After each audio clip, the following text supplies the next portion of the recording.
श्रवण कर लिया था कि बैसाख महीने में अगर शिवरात्रि पड़े और उस शिवरात्रि पर एक कलश का पात्र, लोटा तांबे का या मिट्टी में रखा हुआ जल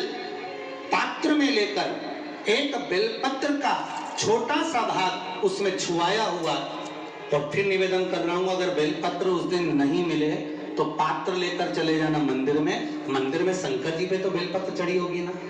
अरे बोलो तो जरा, चढ़ी होगी ना। उसी बेलपत्र को धोकर फिर जल के पात्र में उसको छुआकर फिर शंकर भगवान को भाव से, दिल से जो चाहते हो, धन वैभव संपदा सत्ता या रोग से मुक्ति, चाहे उदर से जुड़ी हो। हाँ, एक चीज का ध्यान करना, अगर संपदा के लिए, विवाह के लिए या विद्या के लिए या अन्य चीजों के लिए आप शिव जी को जल चढ़ा रहे हो तो उसके जल को उठाकर नहीं लाना। और अगर रोग के लिए जल चढ़ा रहे हो कि मुझे ये तकलीफ है, घर में ये बीमारी चल रही है या रोग चल रहा है या किडनी का या लीवर का या कैंसर का या ब्लड प्रेशर का, तो जो जल तुमने समर्पित करा उसको लेकर आकर आचमन भी करना। कौन से दिन? जम के बोलो जरा। शिवरात्रि शंकर कह रहा है, माँ उमा से, माँ पार्वती से मेरा महेश कह रहा है,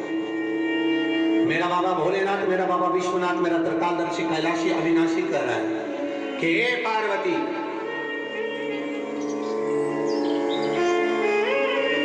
एक बीला, एक बेल जो मुझे समर्पित करता है,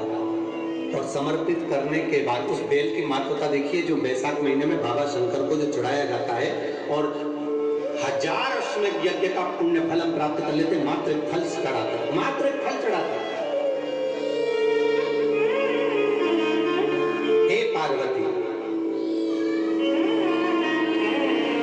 संसार का मनुष्य जब मुझे वो बेलपत्र समर्पित कर, वो बेल का फल समर्पित करता है, पार्वती वो फल जो मुझे चढ़ता है, फिर मैं भले नर्मदा के जल से निकला हुआ कंकर शंकर क्यों ना हूं, फिर चाहे मैं गंगा के जल से निकला हुआ कंकर शंकर क्यों ना हूं, चाहे फिर मैं यमुना के जल से निकला हुआ कंकर शंकर क्यों ना हूं, चाहे मैं सरयू के जल से निकला हुआ कंकर शंकर क्यों ना हूं, चाहे मंदाकिनी के जल से निकला हुआ कंकर शंकर क्यों ना हूं, हे पार्वती,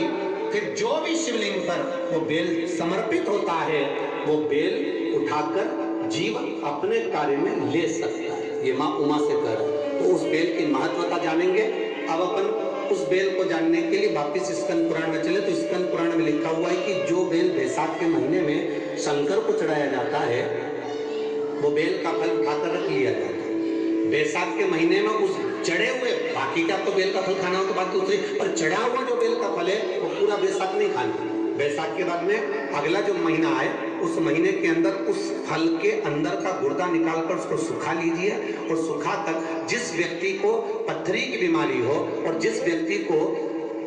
पेट में बहुत भोजन पचता ही नहीं है,